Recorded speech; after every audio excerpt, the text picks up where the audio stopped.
Carlo আনচেলত্তির অধীনে 2 match খেলে ফেলেছে ব্রাজিল, আর এরপরেই অনেকে বলছে ব্রাজিল ফুটবলের নতুন অধ্যায় শুরু হয়ে গেছে। আসলেই কি তা? আসুন তার উত্তর খোঁজার চেষ্টা করি।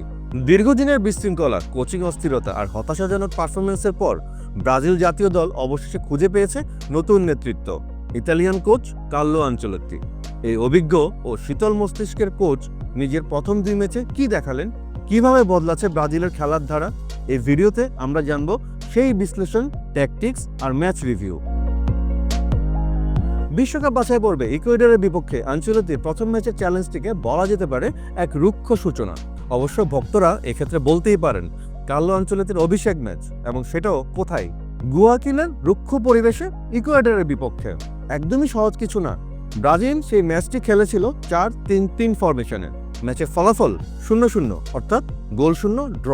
তবে স্কোর লাইন যতটাই শান্ত, ম্যাচ ছিল ঠিক ততটাই যুদ্ধ বিধ্বস্ত।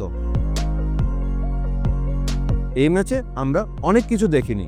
না ছিল চমক, না ছিল ফ্লেয়ার, কিন্তু একটা জিনিস ছিল চোখে পড়ার মতো। সেটা হলো দলীয় সংহতি এবং রক্ষণে ফোকাস। তবে দ্বিতীয় ম্যাচে পুরনো কিছু সৈনিককে দলে ফিরিয়ে সেই পরিস্থিতি অনেকটাই কাটিয়ে ওঠে ব্রাজিল। 2 বছর পর এই ম্যাচে ক্যাসিমিরো ফিরেন মিডফিল্ডে, এবং তার উপস্থিতি দলকে এনে দেয় ভারসাম্য। Alisson, Marquinhos, Vinicius junior, Richarlison, এদের অনেককেই আনচেলত্তি আগেও ইউরোপের কোচিংয়ে পেয়েছেন, বা তাদের বিপক্ষ দলের কোচ হিসেবে ডাগ আউটে দাঁড়িয়েছিলেন। এই পরিচিত মুখগুলোর উপস্থিতি তার প্রথম একাদশে আত্মবিশ্বাসের ছাপ রাখে, আর এতেই বোঝা যায় তিনি তার দল গড়ছেন পরিচিত কাঠামোর ভেতর দিয়েই, নতুন কিছু চাপিয়ে দিয়ে নয়। এবার আসি দ্বিতীয় ম্যাচের বিশ্লেষণে। আগের ম্যাচের তুলনায় দ্বিতীয় ম্যাচে চিত্র বদলায় ব্রাজিল দলের। এবার ঘরের মাঠ, প্রতিপক্ষ প্যারাগুয়ে। এখানে আমরা এক ঝলক দেখতে পেলাম আনচেলত্তির ব্রাজিলের সম্ভাব্য ভবিষ্যৎ। এই ম্যাচটিতে ব্রাজিল নিয়ন্ত্রণ করেছিল 75% পজিশন, শট নিয়েছিল 11টি, যেখানে প্যারাগুয়ে নিতে পেরেছিল মাত্র 5টি। গ্যাব্রিয়েল মার্টিনেলি ও রাফিনাকে দলে এনে আনচেলত্তি আক্রমণে যুক্ত করেন। এতে যুক্ত হয় গতি ও চমক। আর একমাত্র গোলটি করেন ভিনিসিয়াস জুনিয়র, যেটা শুধু জয়ই এনে দিল না, সাথে সাথে বিশ্বকাপ কোয়ালিফিকেশনও নিশ্চিত করে। ম্যাচ শেষে ভিনিসিয়াস জুনিয়র বলেন, আজকের জয়টা খুব দরকার ছিল। ঘরের মাঠে আমাদের দর্শকদের সামনে জয় পেতে চেয়েছি। এখন কোচের হাতে সময় এসেছে দেখার জন্য কি উন্নতি করা যায়। এবার আসুন জানার চেষ্টা করি এই ম্যাচে ব্রাজিল কেমন খেলেছে। এই ম্যাচে ব্রাজিল দলের ফ্লেয়ার না, বরং ফোকাসটা বেশি নজরে পড়েছে। দল হিসাবে অনেক বেশি সংগঠিত হয়ে খেলেছে ব্রাজিল। অন্তত আনচেলত্তির আগে ডরিভাল জুনিয়রের আমলের তুলনায় অনেক বেশি গোছানো ম্যাচ ছিল এটা।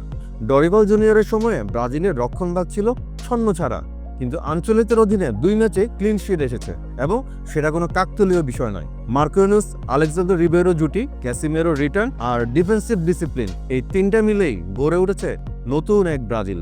আর তাই ভক্তদের মনে আনচেলত্তি নতুনভাবে আশা জাগাচ্ছেন। সবার মনে প্রিয় দলের ভালো কিছুর জন্য শুরু হওয়া দিন বদলের বার্তা। অনেকেই ভাবছেন শক্ত ভিত্তির দিকেই এগোচ্ছে ব্রাজিল।